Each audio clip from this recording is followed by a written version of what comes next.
I want you to do something a little radical right now, like wherever you are listening to this. Yeah, just take a second. Exactly. I want you to literally unclench your jaw. Just let it go. Drop your shoulders. Most of us don't even realize we're tensing up, you know? Right. And look, I don't care if you just finished, a grueling 12-hour shift on the hospital ward, or if you just stepped off a loud, dusty job site. Or even if you're just mentally exhausted from staring at screens all day long. Leave it at the door. It's over. You are officially entering quiet mode. So just take a deep breath. That's the baseline we need for this. It really is. And now I want you to look at the phone sitting next to you, or maybe the smartwatch on your wrist. Every single time that screen lights up, every time it buzzes, it steals exactly 23 minutes of your life. Welcome to the deep dive. It really is a staggering number to confront when you put it like that. 23 minutes Yeah. from one buzz. Yeah, because we tend to measure interruptions in like the seconds it takes to glance at a screen, right? Whoa! We completely ignore the massive cognitive debt we incur the moment we look away from our deep work. And that cognitive debt, that is exactly the central target of our mission today. Okay, let's unpack this. We are exploring The Sovereign Architect's Guide by Chillstar 08. Specifically, episode 6, which is titled Deep Work Dynamo, How to Finish Your Week in 4 Hours. Right. And if you remember in our last deep dive, we talked about installing drawing those boundaries and reclaiming your personal space. But clearing the space is just step one. It actually reveals a much deeper, much more intimidating problem. Yeah, the void. What are we actually supposed to be building in that silence we just fought for? Because if we don't have a blueprint, the noise of the world is just going to rush right back in to fill it. Oh, for sure. We have this natural horror of a vacuum. The second our schedule opens up even slightly, our instinct is to pack it with activity. We just have to be doing something constantly. Exactly. We are culturally conditioned to equate motion with progress. Yeah. But Chillstar 08 introduces a really brilliant distinction here. She talks about the trap of idling. I love this concept so much. Think about a car engine, right? Mm-hmm. The engine is running, the pistons are firing, it's burning through all this expensive fuel, making a ton of noise and vibration. But the car is in park. Yes, it isn't going anywhere, and that is what most of our daily quote-unquote busyness looks like. We feel incredibly productive because we are in constant motion. Right. You check a text message while you're sitting at a stoplight. Or you answer a quick email while walking from your car to the front door. You stare at a spreadsheet on your laptop while, your family dinner is sitting right in front of you, literally getting cold. And that right there is the illusion of productivity. You end your day feeling physically and mentally depleted because you were constantly doing something. So you didn't actually do anything that matters. Exactly. If you step back and evaluate your legacy, the deep, meaningful work, the art, the business strategy, the relationships. Right, the relationships that actually move your life forward. None of it progressed. You spent 8 hours idling. You were everywhere, which means you were truly nowhere. Man, that hits hard.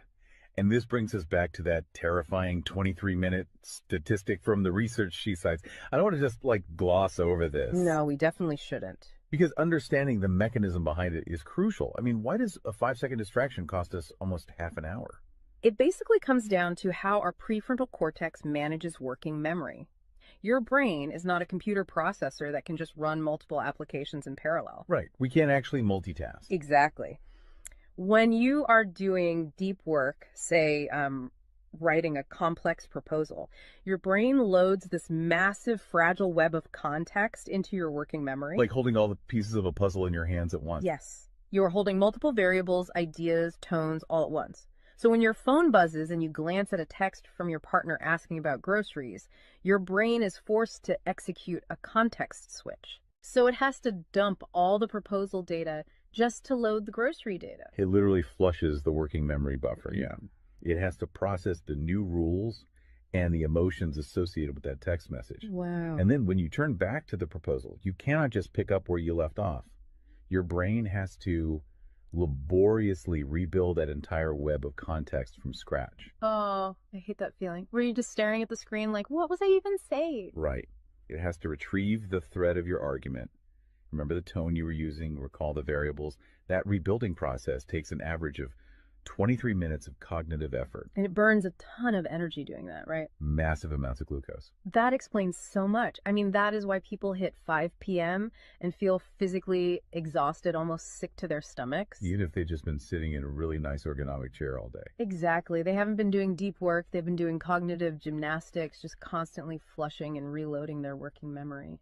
They are burning fuel just to stay in park. So, okay, let me bring in what I like to call the transformer concept here.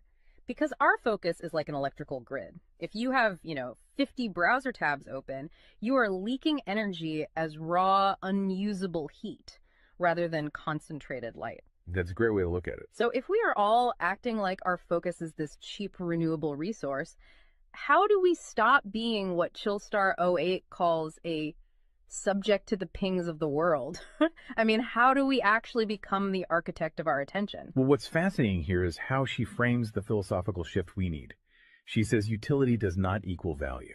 Oh, say that again. Utility does not equal value. Right. In the modern workforce, we have been completely conditioned to believe that being constantly available makes us valuable. Like if you answer a Slack message in 3 seconds, you're the hero. Exactly. You are praised as a good worker. Or if you jump on a Zoom call with like 5 minutes notice, you're a team player. But that is just utility. I mean, being highly available makes you a commodity. You're like a human router just passing information back and forth.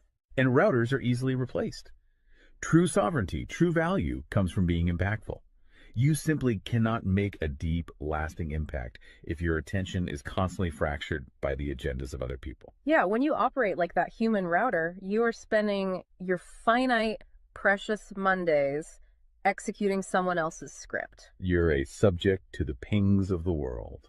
Okay, so we know the biology of why this destroys our focus, and we understand the philosophical trap of, trying to be too available, but how do we actually fix the mechanics of our workday? We have to build the deep work dynamo. Right.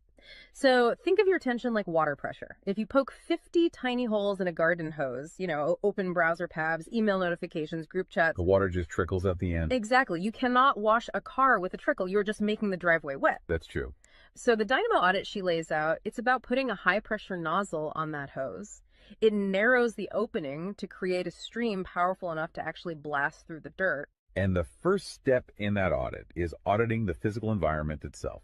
She calls it analyzing your signal to noise ratio. Okay, so visualize your workspace right now. She asks you to determine if it is a sanctuary or a transit hub.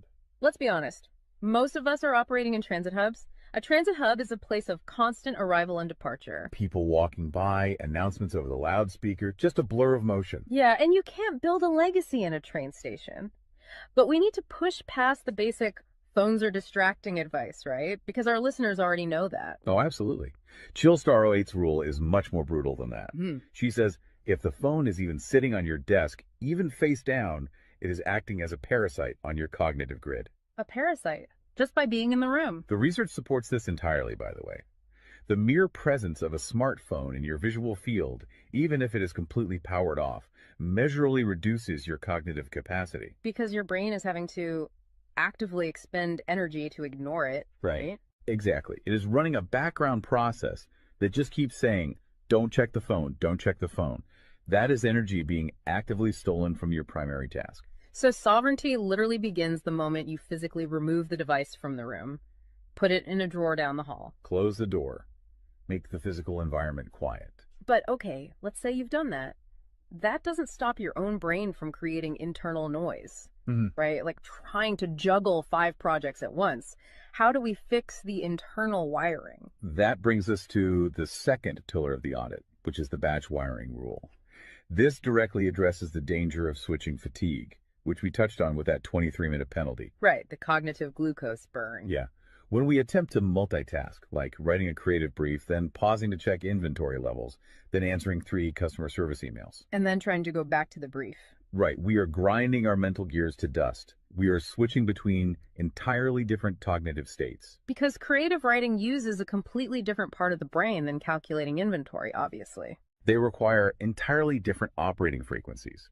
So the batch wiring rule dictates that you must group similar tasks together based on their cognitive load. Okay. And you do not switch the current until that specific type of work is completely done. You do all your deep analytical thinking in one high voltage burst. And then you save all your reactive administrative stuff for a separate lower voltage block later in the day. Precisely.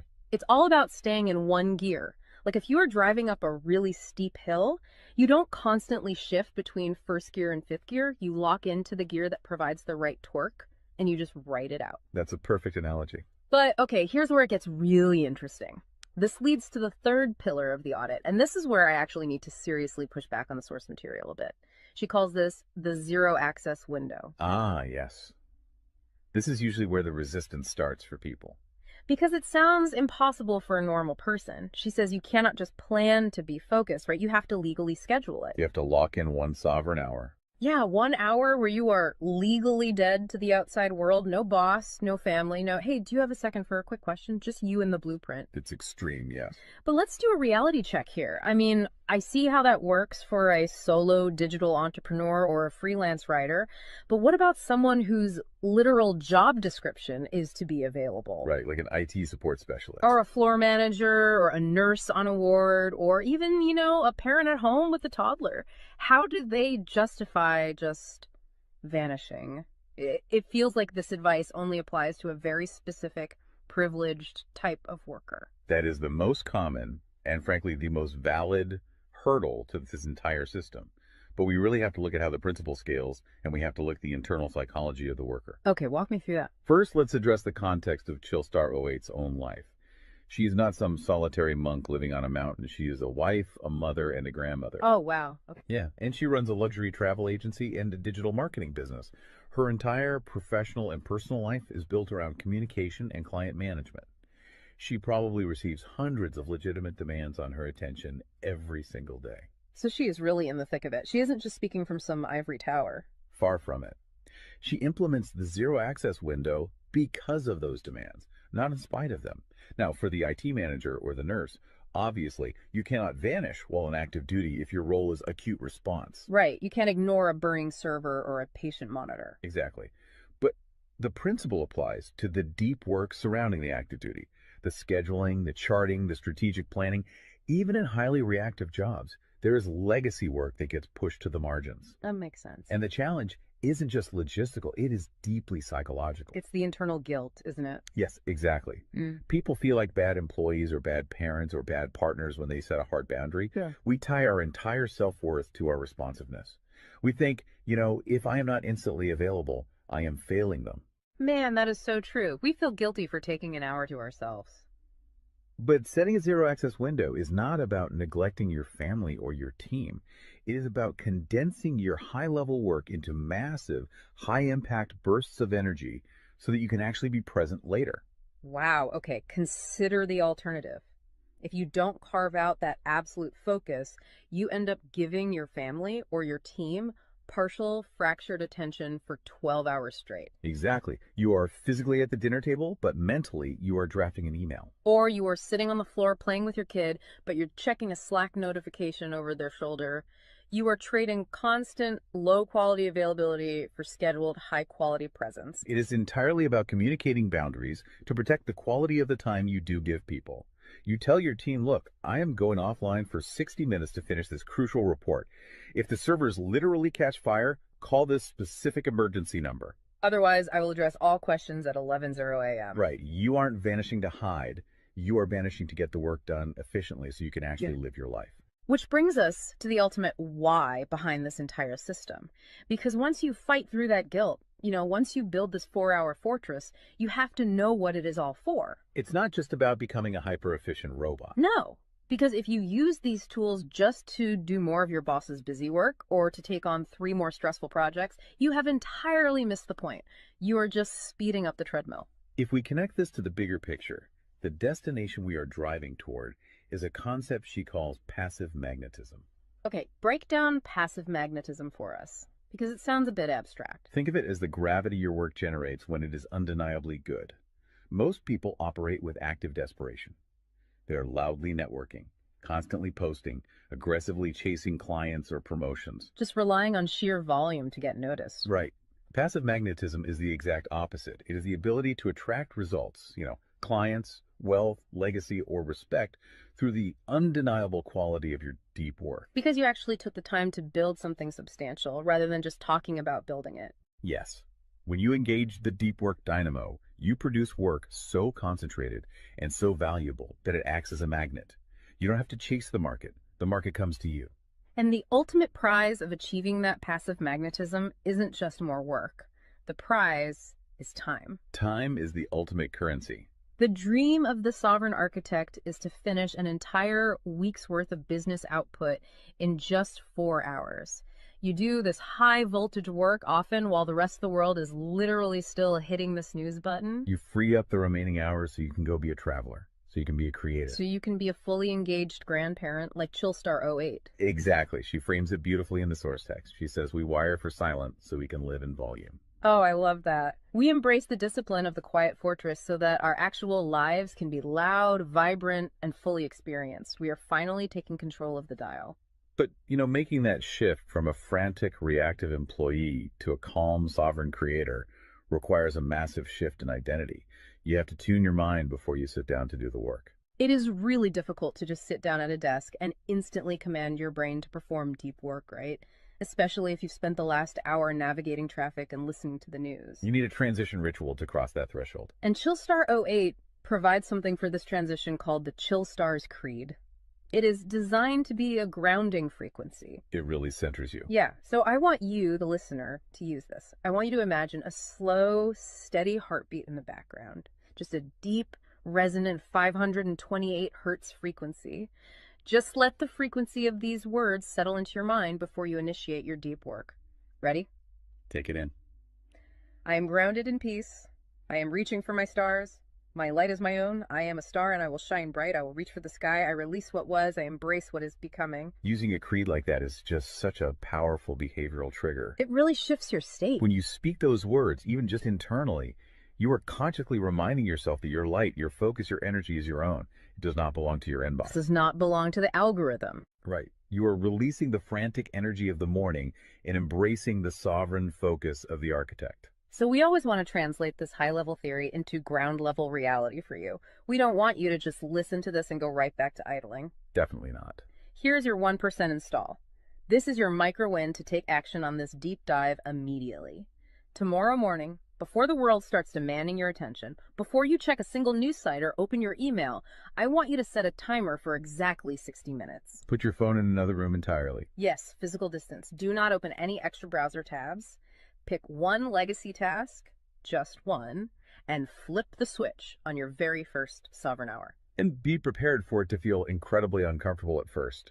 Your brain will crave the dopamine hit of a notification. Oh, you will feel an almost physical itch to check your messages. But if you can sit in that silence, if you can endure that initial friction, you will watch the dynamo start to spin. You will enter that flow state, and the old blueprints of hustling and grinding will be completely burned away. And look, if you want the actual templates to automate this piece, the specific tools and step-by-step guides to build the system out completely and protect your location-independent freedom, you can join the Sovereign Fortress on the Chillstar 08 school community. All the blueprints are there waiting for you. They really are. As we wrap up this deep dive, I want to leave you with one final thought to explore on your own. We have spent this entire session talking about the mechanics of work. We've talked about condensing your week's output into just 4 hours of pure, undistracted focus. But if you actually achieve that, you're going to be faced with a beautiful, kind of terrifying question. What's that? Who are you going to become in the remaining 164 hours of your week? What if your true legacy has absolutely nothing to do with what you produce while you are busy, but entirely to do with who you are when you are finally completely silent? Wow. Unclench that jaw.